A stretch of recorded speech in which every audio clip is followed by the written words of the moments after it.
பயிற்சி 1.3ல question number 9 xy equal to -2 என்னும் தொடர்பு தகுந்த சார்பகத்தில் ஒரு சார்புக்கு என காட்டுக. அதன் சார்பகம் மற்றும் வீச்சகம் காண்க. இந்த மாதிரி ஒரு xy வந்து -2ங்கிற ஒரு தொடர்பில் சார்பகத்தின் சார்புன்னு முதல்ல கண்டுபிடிக்கணும். அப்புறம் சார்பகம் வீச்சகம் கண்டுபிடிக்கணும். ஃபஸ்ட்டு கொடுக்கப்பட்டது வந்து பார்த்தீங்கன்னா xy ஈக்குவல் டு -2.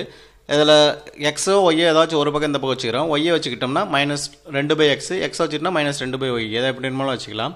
இப்போ நம்ம என்ன பண்ண போகிறோம், f(x) = f(x2), அதாவது ஒன்றுக்கொன்று சார்பு சொன்னாலும் அது சார்பு தான். அதனால் f(x) = f(y)னா x = yன்னு கிடைச்சுன்னா அது ஒன்றுக்கொன்றான சார்புன்னு சொல்லிடலாம்.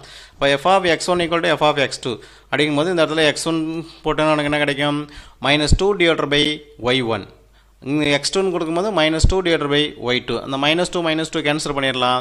அப்போ 1/y1 = 1/y2.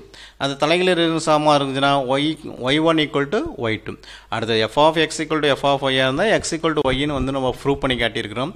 அதனால் இது என்ன இருக்குது, நமக்கு ஒன்றுக்கொன்றான சார்பு. ஒன்றுக்கொன்றான சார்புன்னு சொன்னால் அது சார்பு ஆயிரும். இதில் வந்து 0ன்னு கொடுத்தா நமக்கு வரையறுக்க முடியாது. அப்போ 0ங்கிறது நிழலுறு கிடையாது. 0ங்கிற நம்பருக்கு மட்டும் நிழலுறு கிடையாது.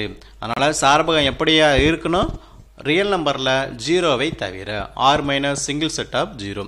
வீச்சகம் என்னவாக இருக்கணும், r- சிங்கிள் செட் ஆஃப் 0. அப்படி இருந்தால் தான் ஒன்றுக்கொன்றான சார்பாக இருக்க முடியும். அப்படி இல்லைன்னா ஒன்றுக்கொன்றான சார்பாக இருக்க முடியாது.